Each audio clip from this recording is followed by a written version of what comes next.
தொடர்ச்சி என்பது ஒரு பழமொழி. நம்ம வாழ்க்கையில் எப்ப பார்த்தாலும் மற்றவர்களோட வாழ்க்கை தான் சிறப்பா தெரியும். ஆனால் நிஜத்தில் உங்க வாழ்க்கையில நிறைய பிரச்சனை, சவால்கள் இருக்கும். இந்த பழமொழிக்கு ஒரு மிக சிறந்த அர்த்தம் இருக்கு. ஆனா இந்த அர்த்தத்தை வாழ்க்கை அனுபவமால மட்டும்தான் உணர முடியும். இப்ப பிரவீனும் சந்தோஷ் நண்பர்கள். சந்தோஷ் நகரத்துல வாழ்ந்துட்டு பிரவீன்கிட்ட சொல்றாரு, இது என்னடா வாழ்க்கை, அலுவலகத்துக்கு போயிட்டு வரணும், டிராஃபிக்ல மாட்டணும், ஆனா நீ அங்க இயற்கையான காற்றை சுவாசிக்கிற, இயற்கையான சாப்பாடு சாப்பிடுற, நீ அங்க போய் நல்லா சந்தோஷமா இருக்க அப்படின்னு சொல்றாரு. அதுக்குன்னு பிரவீன் திருப்பி சொல்றாரு, என்னடா இப்படி சொல்லிட்டேன், நான் நல்ல காற்றை சுவாசிக்கிட்டு தான் இருக்கேன், ஆனால் நீ அங்க தியேட்டர் போற, மால் போற, உனக்கு எப்பயும் லைட் இருக்கு. ஆனா நம்ம இங்க செய்யறது விவசாயம். நம்ம இங்க செய்யறதுக்கு நல்ல மண் வேணும், மழை பெய்யணும். ஆனா நீ அங்க எல்லா நேரத்துலயும் வண்டிலாம் ஓட்டிக்கிட்டு சந்தோஷமா இருக்க அப்படின்னு சொல்றாரு. இது மாதிரி ஒருத்தருக்கு ஒருத்தரா நினைச்சுக்கிறது தான் வைக்கிறதுக்கு அக்கறை பச்சை.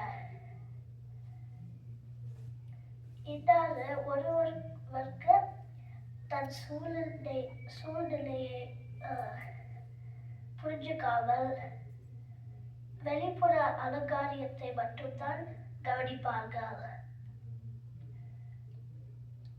மற்றவர்களோட வாழ்க்கை சிறப்பாக்கி என்றும் தோன்றினாலும்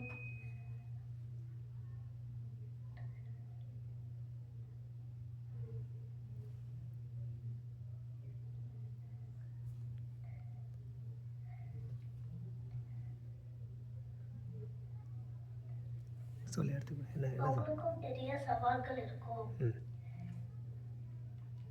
இன்னொரு எடுத்துக்காட்ட சொல்றேன். மருத்துவமனையில ஒருத்தர் இருக்காரு. அவர் தெருவில் நடந்து போற ஒருத்தர் பார்த்து, ஆஹா இந்த மனுஷன் நல்ல வாழ்க்கை வாழ்றாட்டுக்கு அப்படின்னு சொல்றாரு. ஆனா அந்த மனுஷனுக்கும் நிறைய பிரச்சனை இருக்கலாம். குடும்ப பிரச்சனை, காசு பிரச்சனைட்டு. இதுதான் வாழ்க்கையின் வியப்பான உண்மை. நம்ம வாழ்க்கையில் எங்க இருக்கோம்னு முக்கியம் இல்லை, ஆனா நம்ம எப்படி வாழ்றோம் என்பதுதான் முக்கியம். நம்ம வாழ்க்கையில் முழுமான வாய்ப்பும் சந்தோஷத்தையும் கண்டுபிடிக்கணும். நம்ம வாழ்க்கை முழுமான அனுபவிச்சாதான் நம்ம சந்தோஷமா இருக்க முடியும். இந்த பழமொழி அக்கறைக்கு இக்கறை பச்சை, எங்க இருந்தாலும் சந்தோஷமா இரு என்பதுதான்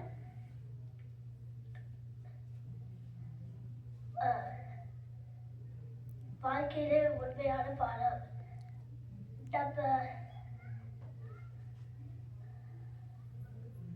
நம்ம மற்றவரோட வாழ்க்கை பாராட்டுறது தவறில்லை, ஆனால் அதுக்கு நம்ம வாழ்க்கையை குறைத்து பார்க்க கூடாது.